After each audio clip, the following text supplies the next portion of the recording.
A lot of us have esteem in our ability to behave the way that others have told us that we should behave. We feel good that we're able to pretend. We feel good that we know how to wear the mask, that we can do our white voice. Those things, we have esteem for that.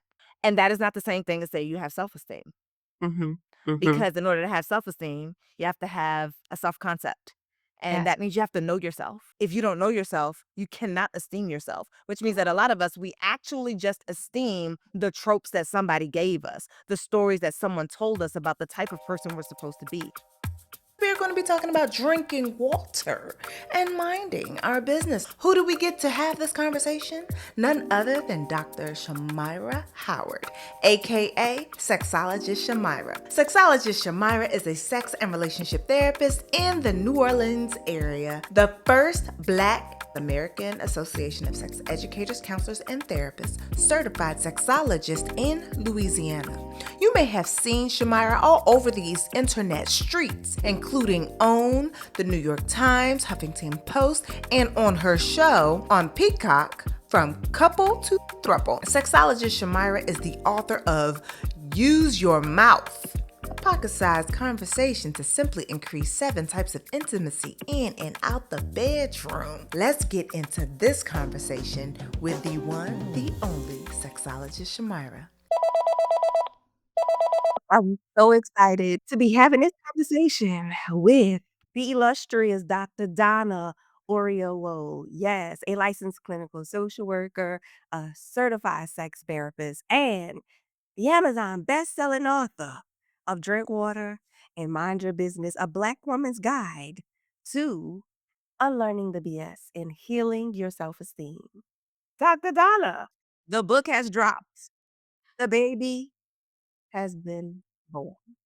Yes, the book How baby is is Out. the baby? The baby is in its infancy. How's the baby? the baby is loud and demanding. It wants attention. It's like, but did you tell these people about me? Did you tell them? Are you sharing pictures with the friends? What's going on here? So, I mean, the baby is babying. The baby is baby, and that's what babies do. And so, I mean, let's just go ahead and get right into it because I've read this book. Actually, I have a couple of them. I'm giving one away. But I've read the book, okay? It's one of my absolute favorites, and one thing I really like about the book is the topic, right? Drink water Mm. and mind your business, a Black woman's guide to unlearning the BS and healing your self-esteem. Drink water and mind your business for me is such a powerful mantra, and so how does that mantra, Hmm. appear in your life? It appears in your writing because you write a lot, like, you have your newsletter, you have your groups, you take people on these retreats that I heard are great. And what does it mean for personal boundaries and self-care? Oh gosh. For me, drink water, mind my business is literal in the sense that I actually need to be drinking more water. So I am drinking my water. Minding my business is really literally taking care of my business. I think that a lot of people, when they hear mind your business, they hear like, go on over there, sit your ass down, mind your business. But I think that what they don't hear is the part where it's actually like mind your business. I got reminded yesterday, somebody was asking me some questions also about the title, and they were just like, how did this even come? And I remember this time where I was spending time at a cousin's house, no blood relation, and I was asked to come in. They say things in a different way than I do, right? So they'd be like, "Who didn't flush the commode?" Right? It's like, who says commode? And I remember being asked to come and mind the pot. Come and watch this pot. Come and take care of this pot. Make sure that this food doesn't burn. Come and mind it. And so when I say mind your business, I mean actually pay attention to the things that are your business, to give it thought, to give it care, and to be looking out for it to make sure that it doesn't burn. Ooh, mind your pot. Mind your Watch your pot. business. Do you have a pot in the window to throw it out? Mind your pot. Okay. Mind it. So minding one's pot, minding one's own business, is very important. And it is is also vital for our everyday functioning and our quality of life. What does that look like? So if I were to mind my business, if my friend were to mind their business, if you were to Mm. mind your business, your pot, well, because we hear that often, mind your business, mind your business. What does that mean? It means actually take care of yourself, right? It's have you had your water today, right? If you're not drinking water, your brain can look depressed. It can look like you can feel anxious, you can feel depressed just because you're dehydrated, right? You're not having the best orgasms because you're dehydrated. And nobody else can drink water for you. You actually have to do it for yourself, right? So are you actually taking care of your business? Are you taking care of yourself? But also, I know you better drink that water. But also, how are we taking care of ourselves, but also our community? Because I think that we are more than ourselves, the individual. We're part of a community. You were born into a family, or you had to choose a family if your family of origin wasn't given what it was supposed to give or doing what it was supposed to do. So you can still mind your business. Like, people think of mind your business as very individual, and I don't think of it as being entirely individual. It's also community. So for me, minding my business is, mommy, did you drink your water today? Right? Like, mommy, did you have breakfast? Like, have you ever tried to raise any of these damn adults? My mother is unraisable sometimes. I'm just like, she hard headed and don't listen good, but I'm still trying because that's mine to raise. She's part of my business. My younger sisters are part of my business. Now, that doesn't mean I don't respect their boundaries. It doesn't mean I don't respect their need for privacy, but they are part of my business. They are part of what I'm minding. Anytime I see a Black woman anywhere, she is my business. I may not hold community with her in a close sense, but to But me, it's like, have you ever been to somewhere that was like all white and you see that one other Black person well, and we y'all do. both do that head nod of acknowledgement? Like, you look at each other, it's almost like you're saying, I see I you. see you here, you be safe, you keep See going the you. way you're going. That to me is also like, it's an acknowledgement of community. It's an acknowledgement of, hey, I see you here and you see me here. Okay, cool. Let's keep it moving. We don't have to know each other to be in community with each other. Oof. Wow. So minding one's business isn't just about, like you said, the individual mind your business. Like, it's not just this tunnel vision type of thing. It's about who you're in community with, right? It's about the people that you share space with, the people you actually care about, the people you love, the people whose spiritual growth and connection you share, you have a purpose with. Hmm. That's your business. So Yeah. when we are talking about this whole collective in this community, especially right now in this post-election era where 92% of Black women chose to drink their water and mind their business, right? Hmm. That was minding your business as community. That was minding your business as a race. Um that was minding our business. But Yep. you also talk about, and what the book is really, really on is um showing up for yourself, right? So I like that you do a lot of journal work in the book, right? You talk about the idea of growing, you talk about showing up for yourself. One thing that I like is in the book you have the stopping the fuck it, I'll do it mentality. Yeah. Okay. And so Gosh. right now we are in a space where people are like, where the Black women at?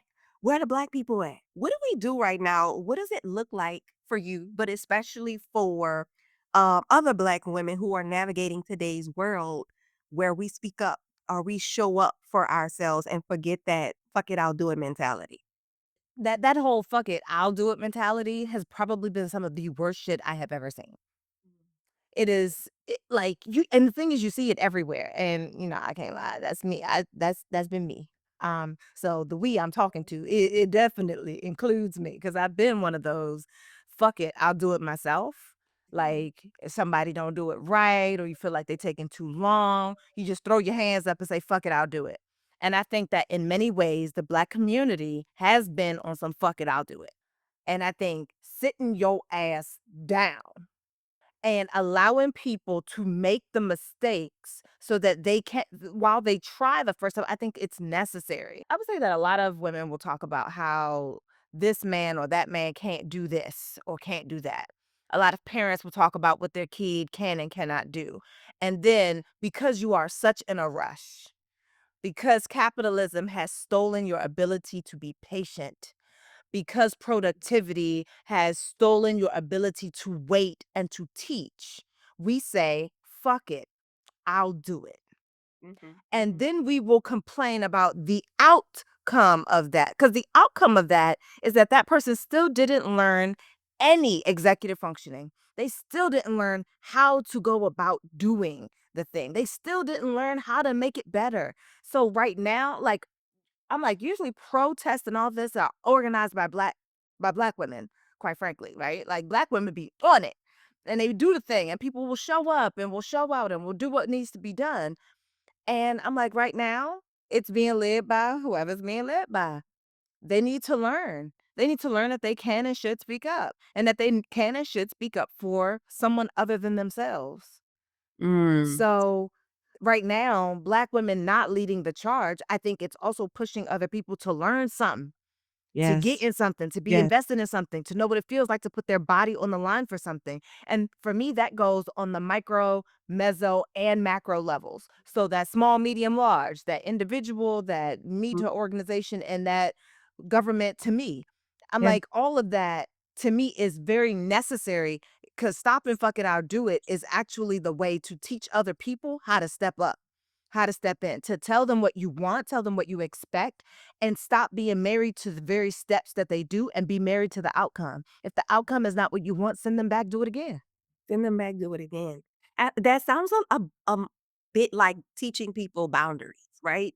That sounds a bit like teaching people your boundaries and also teaching people how to even set their own boundaries. And so I think that teaching others how to treat us often begins with setting boundaries because these boundaries are the limits that we place on ourselves, not the rules that we tell other people that they can or can't do. But this is more about Word.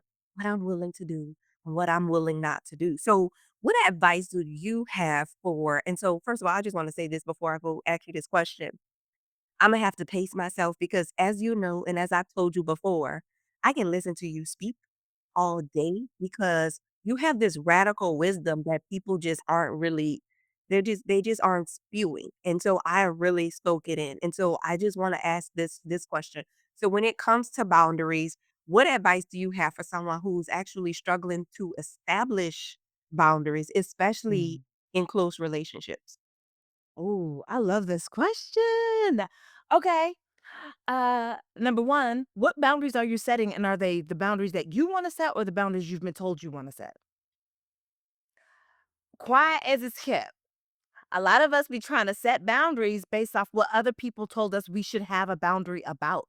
They We're should. not exactly. We shouldn't on ourselves. And I'm just like, well, who's the one that provided the should? That this should be a boundary. Something that's a boundary for me doesn't need to be a boundary for you. For me, my phone, it says it's on do not disturb at 10 o'clock and 9:30 for some. But I'm like, if that's not your thing, that's not your thing. For me and my phone, and I feel like I've told you and I've told some of my other friends, I'm just like, if you want to text me, call me, do it at any time. I am in charge of my Yes. calendar. I Yes. am in charge of whether or not I am available. You reach out, and if I can't talk, then I won't answer. I promise. Right? So I'm like, I promise I got me. And I am holding people to having themselves so that I can stop telling myself no in advance based off not trusting whether or not somebody has themselves. I can't do it. So for me, setting the boundary is, do you even know you well enough to know what kind of boundaries you need to be setting? Do you know who you are with that person or that entity, that job that you need to, who are you with them so that you know what kind of boundaries you need to set? Like for me and my husband, this has been like, it's a point of contention. One, because I call this man at work all the time. He answer every daggone phone call and he just be like, hey, you can't be calling me at work. I'm looking like, or you shouldn't be answering. So me and him had that conversation. Me and Mr. Booth, we had to have that conversation.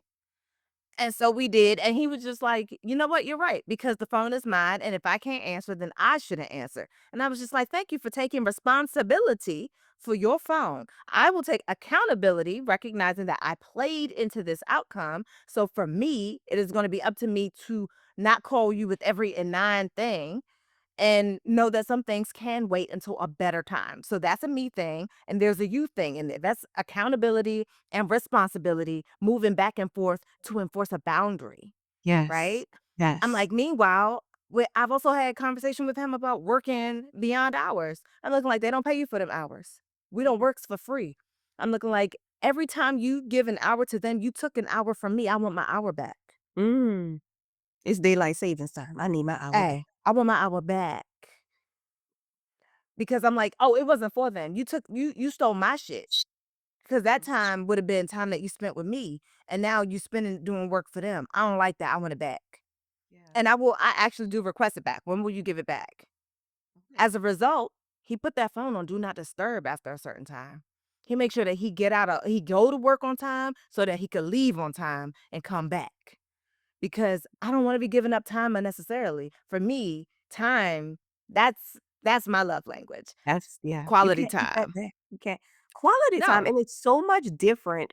I think a lot of people get that confused too. It's so much different from quantity time. I love to talk about the difference between quality time and quantity time because quality time is more intentional. Quantity time is, oh, we're here in each other's space. But quality all time, the that's time. more in yeah, that's more oh, that's just very much intentional. I like how y'all were able to find a way to make that work for them. This reminds me what you just talked about reminds me of tea time in the book. So for anybody who has not read Drink Water and Mind Your Business, not only does Dr. Donna drop these gems, but she gets personal and drops some tea time. And the tea time was one of my favorite parts of the book because to know Dr. Donna is to know that Dr. Donna really her filter is a bit transparent. Like she don't really have that much of a filter, right? And so it's not like a negative thing. It's one of her best, it's one of your best qualities. I Thank think. you. It's so real, it's raw, authentic, and I love the storytelling element in tea time. And so we're talking about boundaries, we're talking about quality time, we're talking about people reclaiming their time and figuring out what works for them and stop that fuck it, I'll do it mentality. You did a great job with the storytelling in the book. And I want to know like what role does storytelling play in reclaiming one's voice and power and how has sharing your story helped others reclaim theirs? I love this question. I think that the story times were probably the hardest for me. There's a piece that feels like I'm telling on somebody, like when I tell my story, I'm telling on someone other than myself, right? And I'm putting pieces of life on Front Street that maybe even like, the aunt that I slapped. Maybe she reads this book and she knows I'm talking about her. Don't you, auntie? But, like, it goes even just beyond her, right? It calls in my mom. It sort of it can feel like an embarrassment for my dad, Yeah, and it's just like, "Okay, this yeah, is I raised this unruly child," and yet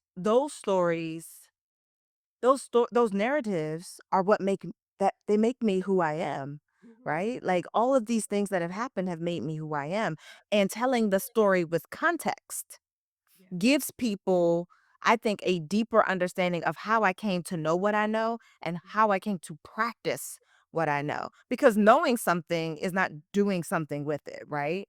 Maya Angelou said, when we know better, we have an opportunity to do better. But a lot of us don't actually take the opportunity to do better. We know better, we just don't do nothing with it. So for me, this is how I got from knowing something to doing something with it. And I wanted to make sure that I show that piece because I understand that it's hard. Like I'm asking us to upend a lot of the things that we've been taught, a lot of the things that we've been known or that we have been taught as like a truth, like a capital T truth. And I'm yeah, just like, actually, it's a little T truth. It's a truth that someone gave you. It's not a truth that you have to keep. And for me, the narrative is important. My dissertation was I use Black feminist thought, and narrative is very much a part of it because you have to understand what the controlling narrative is and what your narrative is that may subvert that one. And when you know yourself, you're in a better position to subvert it. Oh, yes, yes, and that I will say this personally, I've gone through several rounds of knowing myself, like, there are so many different parts, and once you understand parts and you understand, like, how the parts come into play, for me, there are so many different parts that allow me to know different pieces of myself, right? And Yeah. so, I think that that's something that I'm learning. Like, last year, there were parts of me that I don't identify with this year. At the beginning of this year, there were parts of me that I don't identify with, and so that can be painful, that can be pleasurable, that can be joyful, it's enlightening, it's also scary, but it also allows me to see that I don't have to just be one thing, right? And I think that's what drink your water and mind your business and healing your self-esteem is all about, is getting rid of some of the schemas and some of the things that we've been taught or we've been told that we should. It's stop being allowing ourselves to be shoulded on, that Mm. we should do or we should be. One of those things being those Black woman tropes. So what are your advice? How do we overcome those Black woman tropes? Whew. I think of the Black women tropes as a story that someone tells you about who you're supposed to be. And then we take those tropes and at times we act them out with our bodies. I think that having self-esteem is more than acting out the tropes. I think that a lot of us have esteem in our ability to behave the way that others have told us that we should behave. I think that we feel good that we're able to pretend. I think that we feel good that we know how to wear the mask, that we can do our white voice, right? That we can do all these things. I think that those things, we have esteem for that. And that is not the same thing as say you have self-esteem. Mhm. Mhm. Because in order to have self-esteem, you have to have, a self-concept, and Yes. that means you have to know yourself. Mm. So, if you don't know yourself, you cannot esteem yourself, which means that a lot of us, we actually just esteem the tropes that somebody gave us, the stories that someone told us about the type of person we're supposed to be. For me, a first-gen firstborn daughter, part of my trope or part of the piece that I should know is that I am supposed to be an example for my sisters, that I am going to be a doctor, lawyer, or an engineer, that I am going to be the type of first gen firstborn who speaks Yoruba, who also speaks English and sort of serves as a bridge, but leans toward the Nigerian side. None of these things are true. Right. And so for someone who is just listening and they're like, "What the hell is a trope, Dr. Donna?" It's a little bit stronger than your average story, right? It's not just a story, it's something that is also reinforced by people around you, outside of you, who are saying that this is just true, right? It's like a stereotype on crack. Correct. Yes. So like for black women, you have the mammy, the Jezebel, and the Sapphire are tropes. The matriarch is a trope. So the mammy being this dark, fat, kinky haired person who is just jolly all the time and who also nobody could ever sexually want. So she's impossible to rape. The Sapphire, she swings her neck, pops her fingers, and has so much attitude and needs to be put in her place by the patriarchy so that she remembers that her job is to do what she was told to do and not have all that attitude. I mean, then you have like the Jezebel, like light skin, long hair, said to be so sexual that it's bordering on masculinity. And because of that you can't rape her either, right? So like there are these tropes. Now, I added in the sexual component. That is not usually how they're taught, but that is, I mean, that's how I wrote it in my dissertation and that's how I talk about it now. So, those are tropes. They are strong, lasting stories. They end up being how sort of our stories are even told in media. I mean, they show up all in all the places, and we're sort of reduced to that sort of single story. So for me, it was important to add my narrative so that number one, it can't be reduced to a single story. And even then, it's just a glimpse. right? It's just a glimpse into how I think the story changes within the context, how it sort of gets you from one place to the next. Yeah. So for me, it was important to tell the story because I didn't want it to get lost, Mhm. and be seen as something that was what somehow like unimportant. Yeah. So, what do you think it will take to help others? Because we see these tropes all over, whether we recognize them as tropes or identify with any of them. They really do affect us. I mean, especially with social Yeah. media, and we'll get into social media and self-esteem in a bit. But how do you think one can reclaim who they are or claim who they are, even in the midst of identifying or not identifying with these tropes? How does one claim their Ooh. own voice in power in the midst of these tropes?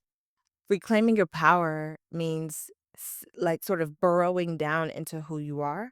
Mhm, Right? Because I think that some people think that they're winning if they do the opposite of what a trope says or what an idea about Black womanhood says. I'm like, you still lost, sis. With love, you lost.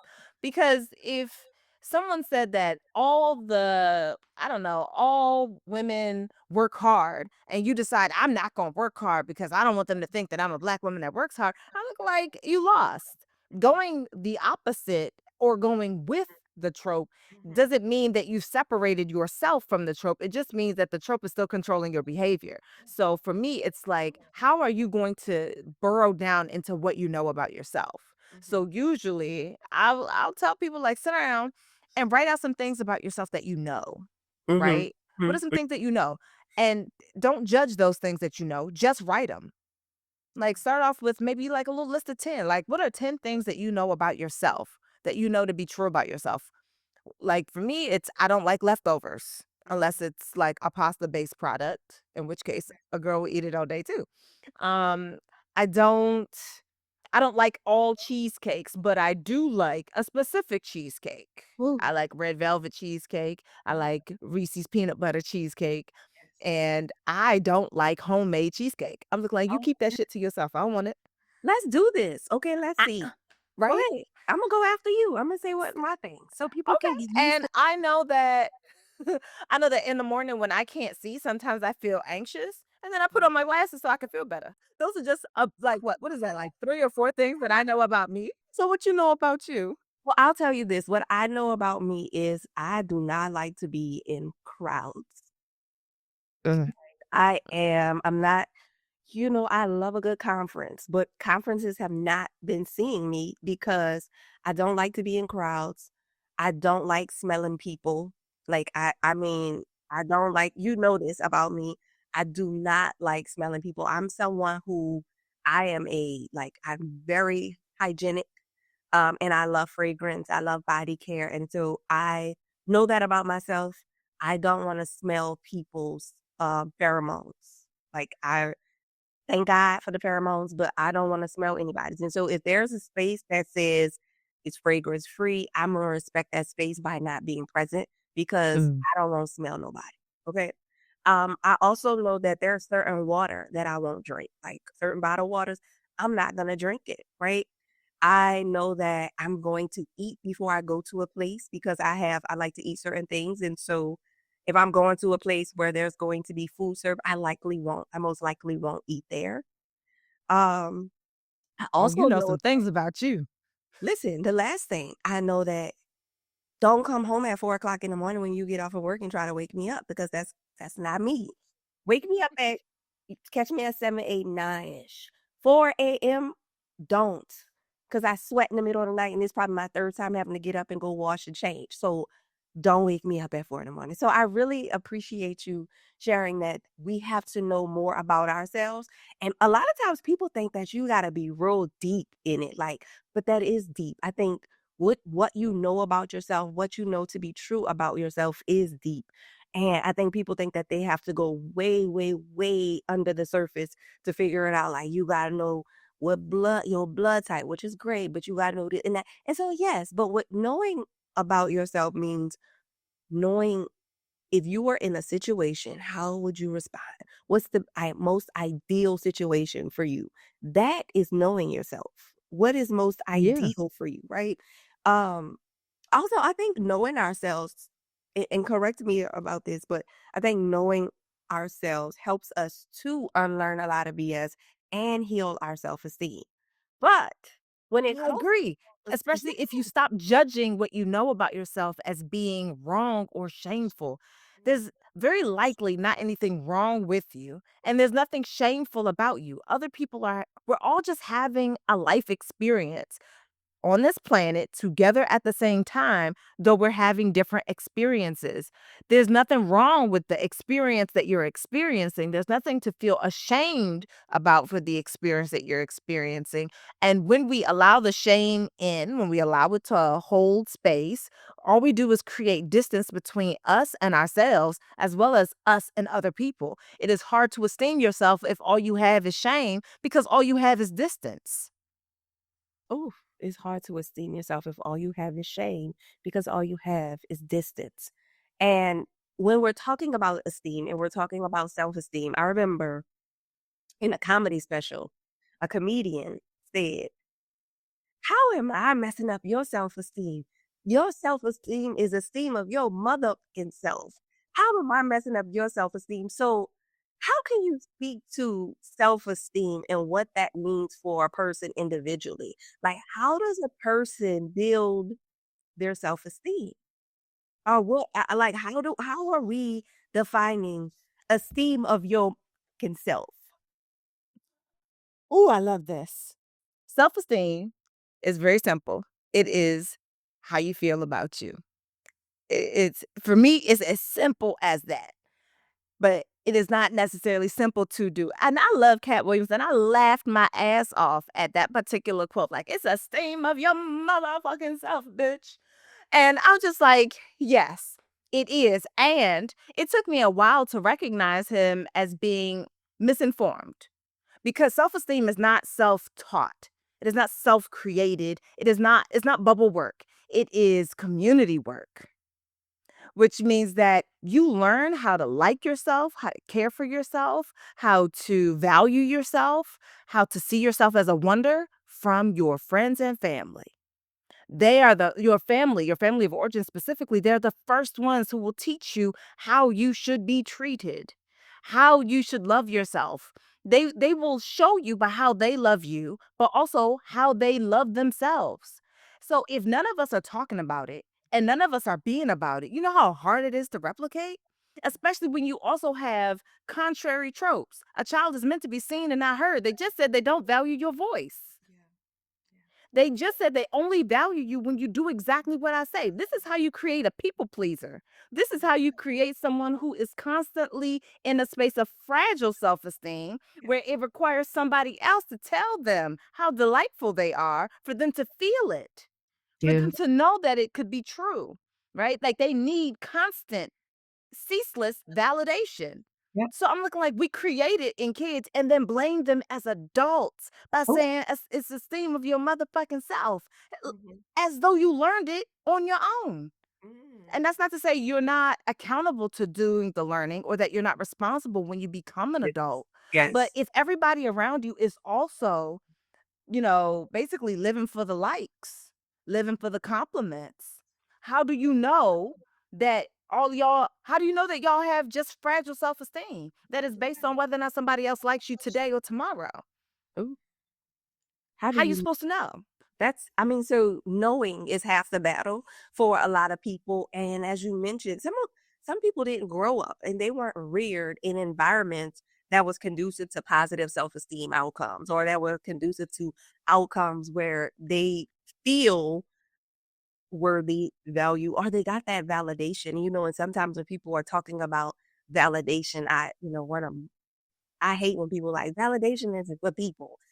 And as people say that in relationships, they're like, validation isn't for people. I'm like, yeah, validation is for parking and partners. So yeah, we do need that validation. And I think what you're talking about, like when we aren't reared in that way, you talk about in the book attachment styles, and basically these are formed in childhood based on how we were reared, and it shows up throughout adulthood. And so there are various different types of attachment styles that, as you mentioned in the book, and that attachment styles explain.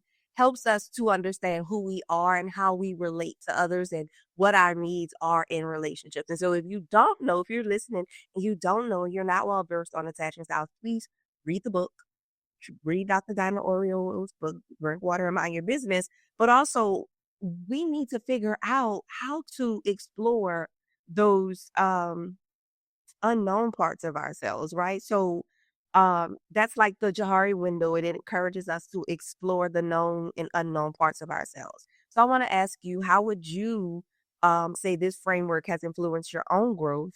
And how do you encourage your readers to use it in their lives?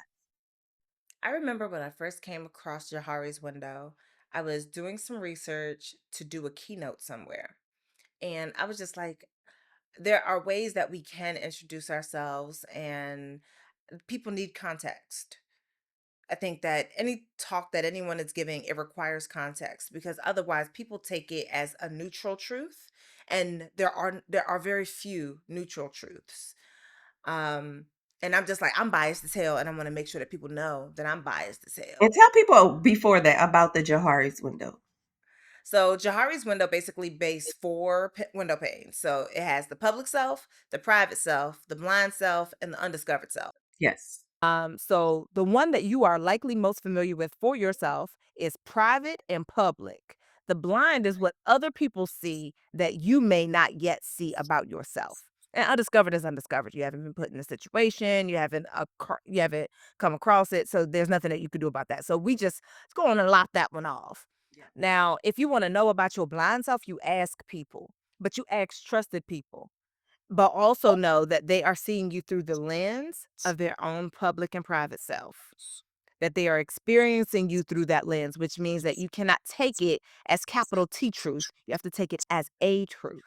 This is This is something that they see, but it is not necessarily 100% attributed just to you, because they've had a life full of experiences that were beyond you that will impact how they see you.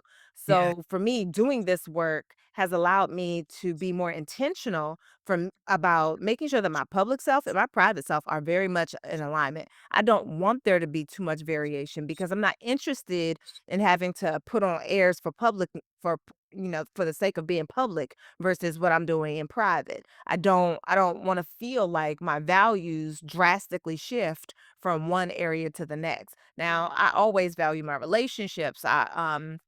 You'll hear me talk about Mr. Boo Thing all the time, but I won't say this man's name on the internet. Mhm. I very rarely, if ever, post him, period. Not because I'm ashamed of Mr. Boo Thing, but because that's not for the public domain, Mhm. right? I Yeah. chose to be more public facing with my work. My partner did not choose that. And Right. because he didn't choose that, ain't no need for me to have him all up and down my daggone social media. That's not his choice. Great.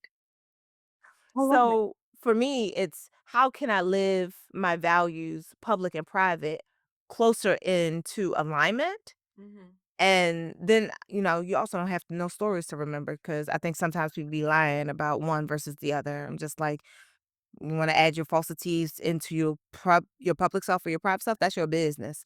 I'm not gonna tell you not to. I'm just not doing it. Right. And as for my blind self, I've asked people, what do you see when you see me? Um, you gotta be careful, because sometimes them answers will hurt your goddamn feelings. But I know that I asked, so I have to take responsibility for my own feelings. My feelings may get hurt, but they didn't hurt them just Oh, because they told me the truth of how they experienced me. yeah. For me, it was a learning thing. So, like, it was my husband who told me that, you don't like leftover. I was just like, "Yes, I do." I was just like, "Yes, I do." And he was just like, "No, you don't. When have you ever eaten a leftover?" And I had to sit in that. That was a new thing that I got to learn about me and integrate, because it's true. Yeah. I don't, unless it's a pasta dish or a dessert. All the carbs. I will eat those. Okay, I those eat are the carbs like all the day. leftover all day, all day. So it sounds like you're saying that, it's great. One of the things I do too is I always ask for from people that I trust, because everybody can't tell me anything. But for people that I trust, I do ask them for constructive feedback. And so, the niceties are great. Like, oh, this was great. You hear those all the time or often, but you really want to know, like, the stuff that people see where they might put it in their group chat and talk amongst their friends like, "You saw what Shamyra said about XYZ? That girl there is this. Tell me that stuff. I wanna know that stuff." Like, I wanna know, like, and so it would be up to me to decide on what I do with that information. But I think when we're talking about helping people to influence or to grow as a means of strengthening or healing their self-esteem, one way Mhm. is to understand other people's experiences of you and to decide what to do with that. But also, before you accept someone else's experience or someone else's truth about you, know that it is a truth. But you also need to know that it's not necessarily the truth, the full truth, and nothing but the truth. And so you have to do your own work, right? And figuring out what that looks like. And a great way to help people do their work is the journaling aspects that are in the book. The Drink Your Water and Mind Your Business book, there's some journaling work that's there. There are some questions that Dr. Donna asks us to ask ourselves and to be honest with. So I ask you to, when you have the book, you sit down with the book in your journal and you answer the questions and you write the stuff out because that's what I did. You answer these questions and you write it out. Um, because these are your experiences. And so I have a couple more questions as it relates to self-esteem, as it relates to the book, and things that we know about ourselves. Another way that you talk about us knowing about ourselves is through body mapping, right? Yes. Because body mapping, and I do body mapping in a lot of my retreats and stuff like that. And so body mapping often tells us stories we don't even know that we're holding. How Mm. does your work encourage your readers to explore their body maps, and what role does self-awareness play in the messages? Oh, I love a good body map. So for me, I ask people to do a pleasure body map for sure. And I think I ask for a general body map. So like how your feelings just sort of show up in your body. Mhm. Um, I ask people to do that because the amount that you can learn from your body, like I think that people think of our bodies as a vehicle, Yeah. and I'm looking like, "Okay, but it's not your car, sweetheart." Right? And Mhm. even so, your car will tell you what's going on with it by some of the sounds that it makes, by lights that sort of light up, the way that it pulled to the left when you doing this or doing that, right? Your car tells you things about its health. And our bodies are constantly in communication with us. And because we have been taught to be so disembodied, we miss it.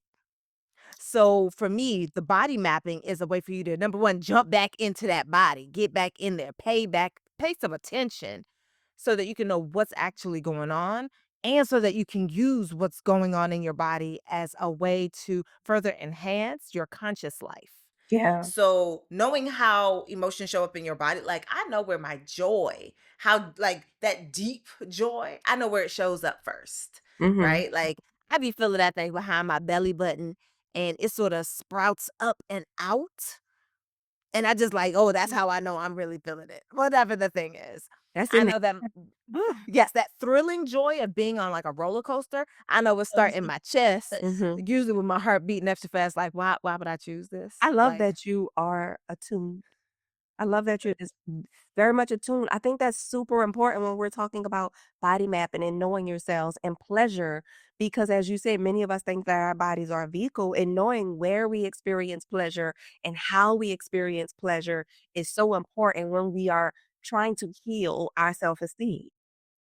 it really is, because when you know how you feel about yourself and know where it shows up in your body, you can now and this sounds I know that this be sounding ridiculous to some people, but for those who have ever had me in the therapy room, you know exactly what I'm talking about. It it's now you can have a conversation with that body part.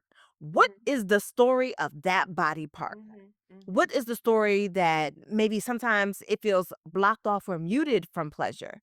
Now have a conversation. What is it holding that you have not acknowledged? And how can you begin to release it? How can you begin to sort of lower the feeling of not rightness that it has, right? And doing the same thing with pleasure, figuring out where you actually experience it. So especially so that you can remove it from guilty pleasure. I hate guilty pleasure.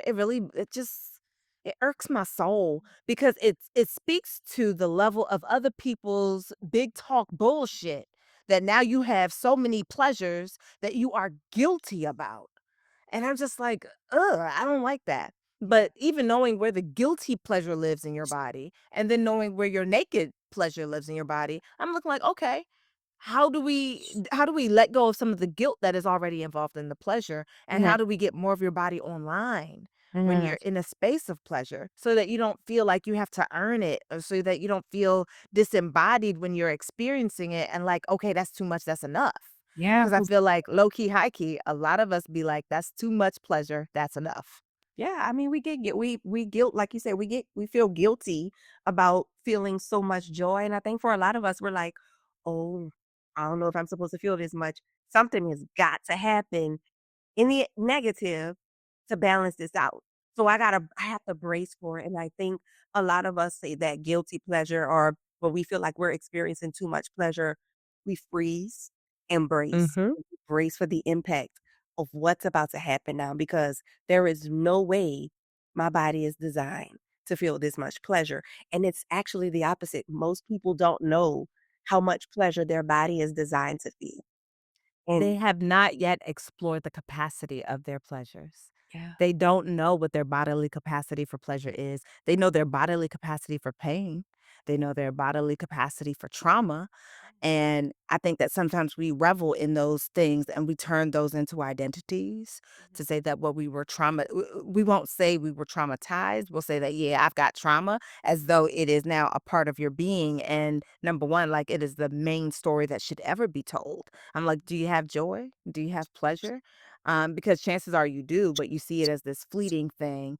And like you said, you're waiting for the other shoe to drop, which means that you're not even fully in the pleasure anymore because now you're thinking about everything that will go wrong when you have this joy. And it's not bad for you to acknowledge it, but I'm just like, is that how you want to live? For me, that's the question. Is that how you want to live?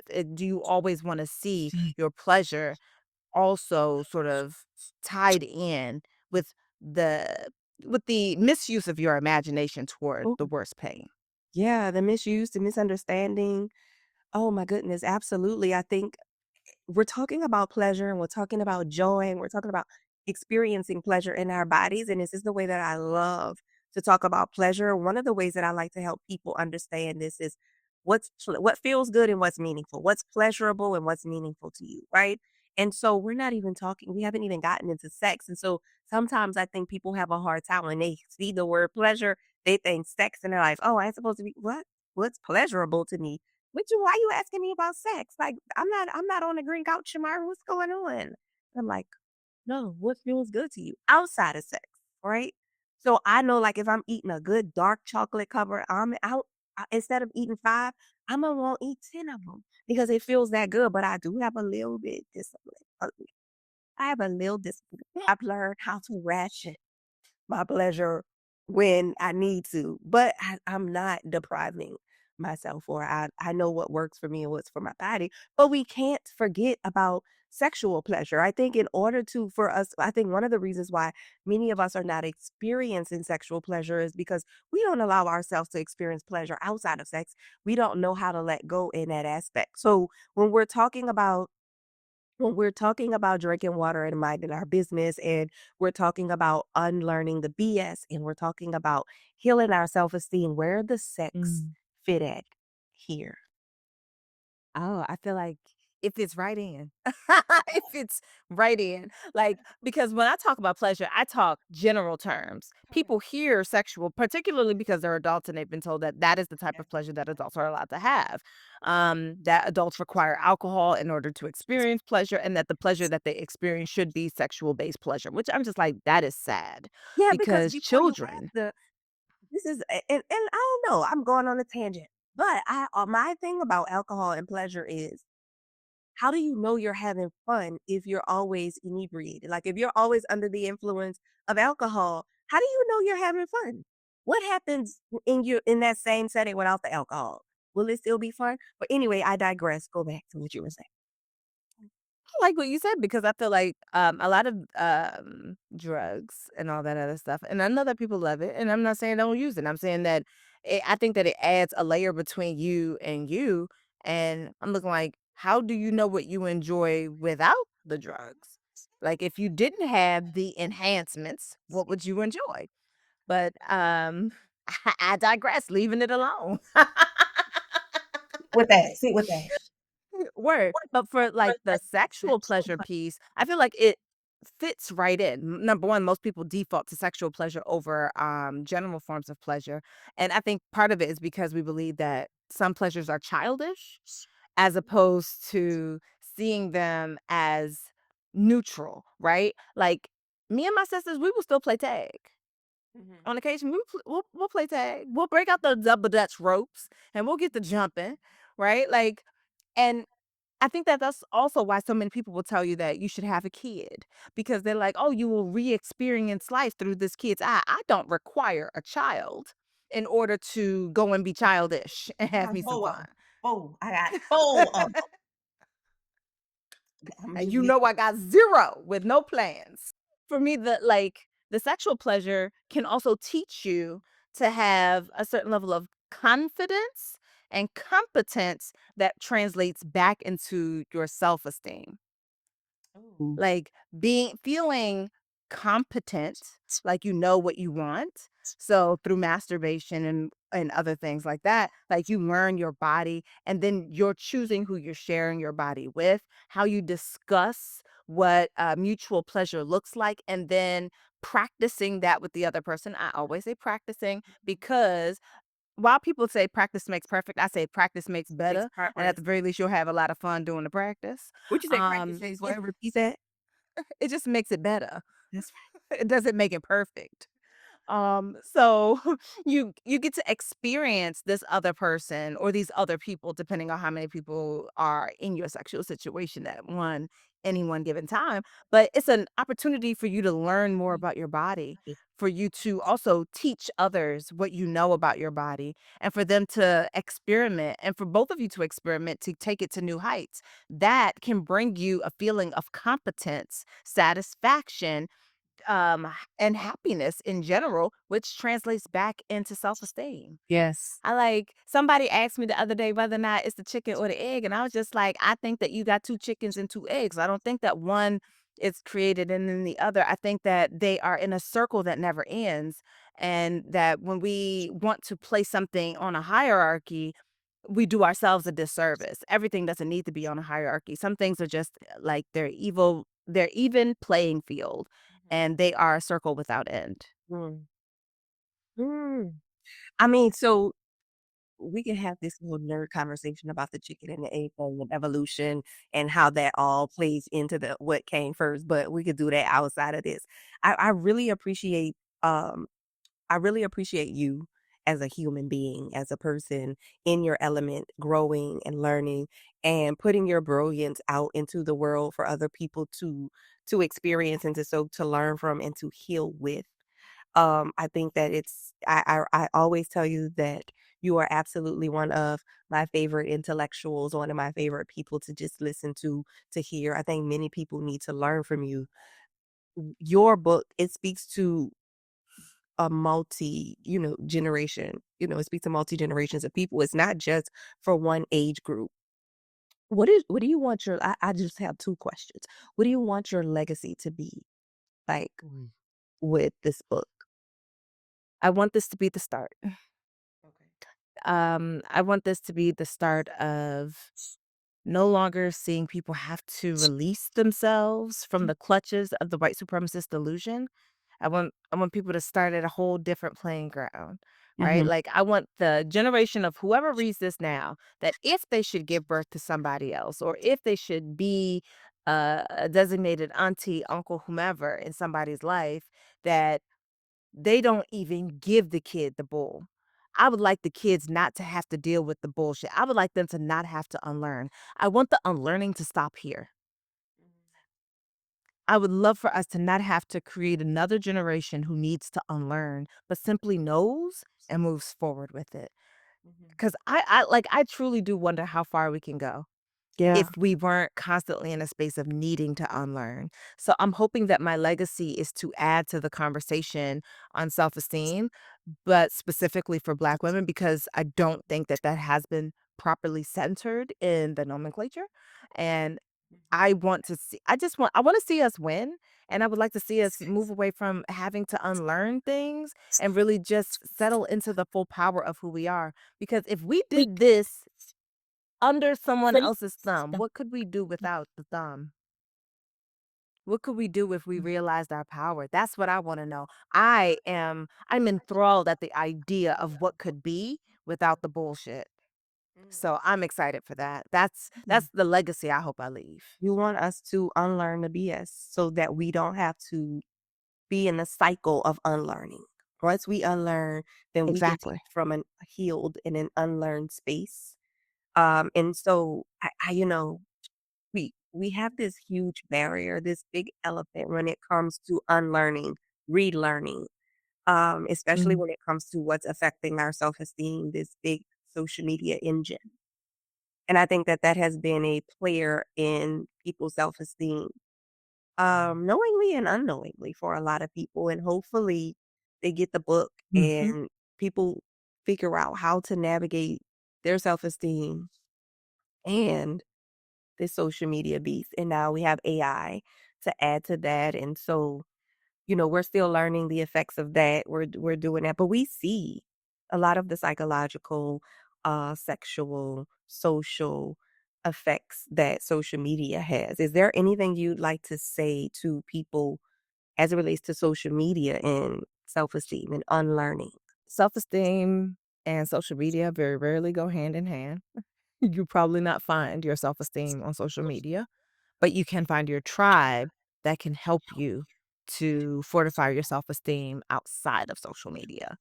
Social media is full of algorithms, and there are other things that we don't see, and I think that many of us learn to take it personally about how what we have to offer based off the likes that we receive, based off the number of views, based off the number of shares, and all of that shit is strategy. Quite frankly, I have seen garbage move at the speed of light on social media, and some really dope takes by very small creators go nowhere, right? So social media to me as a is social media is not real. That's how I feel about it. I feel like it's like time. It's a social construct. It ain't real. It impacts you, but it ain't real. So stop giving it so much power and just do the things that you know are right in your heart, in your body, in your being to do. Just do those things. Do those things. And quite frankly, I think that a lot of people show up on social media with damaged and fragile self-esteem. So the fragile being that you require the likes, you require the comments, you require these things. And if you don't get them, you feel like shit. And then the damaged self-esteem, a lot of us won't post a picture of ourselves because we are worried about how we will be perceived and whether or not someone is going to tell us that we think we're all that. So we just don't bother to post it at all. We pop our own balloons in advance. So I'm just like, social media can be very damaging and reinforcing of one's damaged or fragile self esteem.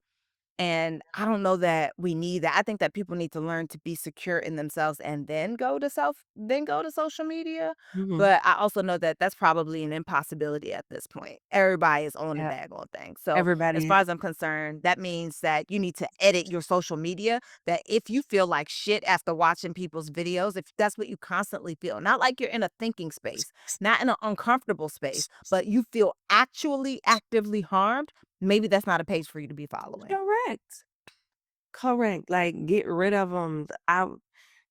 People using all of these filters, apps. You can make yourself look like a totally different person on social media, and that's a whole other thing. Like, that's body dysmorphia stuff and all kind of stuff going on. And so I really appreciate you saying that we need to be in a healing space before we utilize social media to affirm us, right? You already got the affirmations in the book, which is your baby that's now birthed, that is now available. You don't have this book. Drink Water and Mind Your Business, a Black woman, and very much so emphasis on a Black woman's guide to unlearning the BS and healing your self esteem. Like I said, this is not one of those fluffy books that has a lot of fluff in it. This book is from a person who is brilliant, right? Um, so it's time to heal, unlearn, and thrive on your own terms, is what I said after reading this book because it is. And I know this is your baby. And I know I opened up our conversation asking, how's the baby, which people often do when a new baby is born. But what we also need to do is ask, how's the birther? How's mom? How are you doing? What is something that you need? How can, outside of us getting this book, how can we show up for the birther, which is you? Ooh, I love this. Oh, this is such a great question. Um, Quite frankly, I have found that some of the people who have gotten the book, they send me messages and they're just like, yo, I love this. Thank you for this. That helps me because writing a book is such like a singular, insular sort of experience. And then the marketing suddenly thrusts you from being insular to being out there, but still in a separated way. So you don't know how the baby is doing, right? Like people get a copy of your kid, they got pictures of your kid, they got their book, and you don't know how they're experiencing it. You don't know what they're getting from it, if anything. You don't even know if they're reading it. So it's kind of like, well, I have no idea how my baby is doing out there in the universe. Oh, I don't know how other people are receiving my child. mhm. And there's something beautiful about knowing how people are receiving my kid. And for someone to just say, hey, well, job well done, mom, Mhm. because that feels good for me. Yeah. Well, job well done, mom. And I'm gonna keep saying it. And I am hoping that people are getting the book because it's, I mean, for our generations and generations to come, I think that this is like a blueprint for us, right? So it's self-love, self-esteem, the real self-esteem, not the fluffy, put a picture on social media with a nice quote self-esteem stuff, the real stuff where you actually have to do the work. And so if you're ready to do the work, then it's time to do the work, then you have to get your copy of this book. What is something or is there anything before we are done with our conversation? Because I mean, I'm kind of selfish and whenever I'm in your presence, I just want to talk to you. But is there anything that hasn't been said today that you just really want people to know about the book, about our conversation, about you? Oh. There is more to this book than just the book. That there is a QR code and it will take you to a workbook so you can work these questions. It's free. Even if you don't buy the book, you could go into a bookstore and go scan the QR code and get the information. I'm not, hey, I didn't say it. Somebody else said it. It wasn't me. It just hopped out my mouth. Um, so I'm saying get the resource. If nothing else, if you can't afford the book, go to the library, get the book. Yeah. I've been going If your library doesn't have it, request it. request. Be on the let them know that y'all want this book so that you can find other ways to get the book. But really, I want people to have these resources. I want people to ask themselves these questions, and I want folks to be able to do this work. So I don't know that there's anything left for me to really say. I feel like you covered it. These are really dope ass questions. So thank you. Thank you. And as you say in the book, on the first page of the book, don't expect to be healthy when your oppressor is feeding you. And if that doesn't propel you to get the book, then guess what? You are not prepared. And I'm just going to go finish drinking my water and minding my business because, as you mentioned, my business is not just me. So I will do that. And I appreciate this conversation. And I mean, congratulations on a healthy baby book. Thank you. My healthy baby book is out here. Thank Yeah. you. Thank you. Meanwhile, acting back as host, can you tell the people where they can find you? Well, if you're looking for little old me, you can find me on thegreencouch.com. That is my website where you can be led to see what I'm doing, where I am, maybe. I don't know if that part has been updated. Or I'm on Instagram. I have stuff on Instagram. I haven't been on there in a long time. But at Sexologist Shamyra on Instagram and Facebook. Thank you so All much. right. Bye, y'all. You want to be an ethical, non-monogamous? Just say that. Just say that because there are women who actually would like that. But here's the problem. You're not going to come in the door and say that because you know you're not going to have the experience that you truly want with that woman. So you're going to lie to disarm her so that you can be able to have your way and she can't have her way. And that's what makes dating trash to me is when people show up as something other than themselves and people misrepresent Mm. their true intentions, therefore disarming the other person. Now you are stealing time, stealing emotions from that other person that you would not have gotten had you just been honest from day one.